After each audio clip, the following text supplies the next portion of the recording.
ఇడ్లీ కొట్టు writer and director by Dhanush. Movie plot అయితే trailer చూస్తేనే మీకు అర్థమవుద్ది. ఇడ్లీ కొట్టు ట్రైలర్ చూస్తే మూవీ ప్లాట్ ఏంటని అక్కడ క్లియర్గా తెలిసిపోతుంది అనమాట.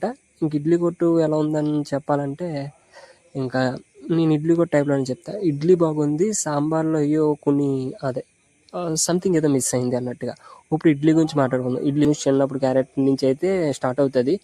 చాలా వాళ్ళ నాన్న ఎలా లేచి 3 o'clock లేచి అలా ఎలా ఇడ్లీ లేసేవారు, ఎలాగ వాళ్ళందరికీ వాళ్ళకి వాళ్ళ షాప్కి వచ్చి వాళ్ళు ఎలా పెట్టేవారు అన్నీ బ్యూటిఫుల్గా చూపించారు అనమాట. చాలా చాలా బ్యూటిఫుల్గా ఉన్నాయి.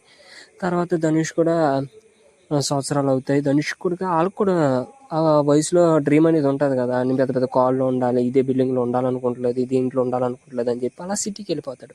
ఆ సిటీకి వెళ్ళిపోయిన కాంచి అక్కడ ఎలా ఎదిగాడని ధనుష్ టైప్లో చూపిస్తారు. ఆ తర్వాత ఇక్కడికి ఏంటంటే చాలామందికి ఊళ్ళో నుండి సిటీకి జాబ్స్ అనేది వెళ్తారన్నమాట. అలా వెళ్ళిన తర్వాత ఊర్లో వచ్చి మనకి ఇంకలో ఉంటాం, కానీ సిటీలో మాత్రం మనం ఒకరి కింద పనిచేయాల్సి వస్తుంది. అలాంటి రిలేటబుల్ ప్యాటర్న్స్ చాలా ఫస్ట్ హాఫ్లో అయితే చాలా చూపించారు. చాలా మంది కనెక్ట్ అవుతారు. ఊర్లో కింగ్లా బతుకుతాం, ఇక్కడికి వచ్చి ఒకరి కింద పనిచేయాల్సి వస్తుంది. వాళ్ళు పడింది, వాళ్ళు తిట్టేది, వాళ్ళు ఎంత తిట్టినా ఎంత అవమానించినా సరే మనం నోరు మూసుకుని కూర్చోవాల్సి వస్తుంది. అదే ఊళ్ళో అయితే మన కింగ్లా బతుకుతాయని చెప్పి ఇలాంటి చాలా ఇప్పటికీ చాలామంది బాధపడుతూనే ఉంటారు. ఇలాంటి రిలేటబుల్ ఫ్యాక్టర్స్ అయితే చాలా జరిగినాయి. చాలామంది కనెక్ట్ అవుతారు కూడా. చాలా బ్యూటిఫుల్గా ఎక్కడ ఏ బోరు కొట్టకుండా నిజంగా మొహం మీద స్మైల్ తెచ్చుకుంటూ నిజమే కదా అని చెప్తూ ఒకటి ఫీల్ అవుతూ ఫస్ట్ హాఫ్ మొత్తం తీసుకెళ్తారన్నమాట. ఆ తర్వాత విలేజ్కి వచ్చేసిన తర్వాత వాళ్ళ నాన్న షాప్ని తీసుకుందాం, వాళ్ళ నాన్నలాగానే ఇడ్లీ లేద్దామని స్టార్ట్ చేసిన తర్వాత అక్కడ క్యూట్ మూమెంట్స్, తను కూడా 3 o'clock లేచి చేస్తా అన్నీ చాలా క్యూట్గా ఉంటాయి, ఫనీగా ఉంటాయి.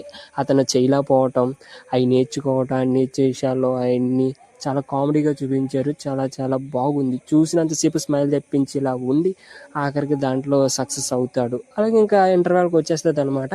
అలాగే ఇంటర్వెల్లో ఒక మాస్ ఫైట్ పెట్టి ఇంటర్వెల్ ఇవ్వాలి అన్నట్టు ఫైట్ పెట్టేసి ఓకే చాలా బాగుంది. ఒక ఫస్ట్ హాఫ్ దాకా ఇడ్లీ చాలా బాగుంది. ఇంకా సెకండ్ హాఫ్ వచ్చేస్తే అక్కడితో అయిపోయింది. ఇంటర్వెల్తో అయితే మూవీ అనేది అయిపోయింది. కానీ ఇంటర్వెల్ తర్వాత నుంచి రివెంజ్ అనేది పెట్టేశారు. అదే ఊర్లో ఉండి ఒక వ్యక్తి రివెంజ్, మళ్ళీ వేరే సిటీలో కంపెనీ వాళ్ళు ఇక్కడికి వచ్చి రివెంజ్ తీసుకుంటాం. ఆ రివెంజ్ ఫ్యాక్టర్ అని చాలా డ్రాగ్ చేశారు. చాలా సెకండ్ హాఫ్ మొత్తం డ్రాగ్ చేసుకుంటూ వెళ్ళారు రివెంజ్ అనే పేరుతో. కొన్ని 2-3 హై ఇచ్చే సీన్స్ వస్తాయన్నమాట. దానికోసం సెకండ్ హాఫ్ కొంచెమైనా సేఫ్ అయింది అని నేను అనుకుంటున్నాను. అదే చెప్పాను కదా, సాంబార్లో కొన్ని ఐటమ్స్ ఆ డ్రాగ్ అనేది అయ్యిందనమాట. అక్కడ చాలా మటుకు ట్రిమ్ చేసి చాలా సీన్స్ అనేది యాడ్ చేశారు. లేదు సెకండ్ హాఫ్ అనేది అయితే ఏమీ లేదు అంతలా. ఒక 2-3 సీన్లు అలా ఇచ్చినాయి తప్ప ఇంకా అనవదంతా ఏమీ లేదు. ఇంకా నిత్యమైన పర్ఫార్మెన్స్, అలాగే ధనుష్ వాళ్ళిద్దరి మధ్యన క్యూట్ సీన్స్ అయితే చాలా బాగున్నాయి. స్క్రీన్ మీద అయితే చాలా బాగున్నారు అనిపించారు ఇద్దరు. చాలా బాగా యాక్ట్ చేశారు. ఇంకా ఓవరాల్గా అందరూ ప్రతి ఒక్కరు చాలా బాగా యాక్ట్ చేశారు. వాళ్ళకి ఇచ్చిన రోల్లో వాళ్ళు చాలా బెస్ట్ ఇచ్చారు. సాంగ్స్ కూడా అలాగే సాంగ్స్ చాలా బాగున్నాయని చెప్పడం, మరీ రాడ్డులా ఉన్నాయని చెప్పడం. ఆ మూవీకి సంబంధించి ఇంటాకే చూడటానికి చాలా బాగున్నాయి. సాంగ్స్ కూడా, కొరియోగ్రాఫ్ కానీ అన్నీ చాలా బాగున్నాయి. ఆ సెకండ్ హాఫ్ కొంచెం డ్రాగ్ అయింది అనిపించింది.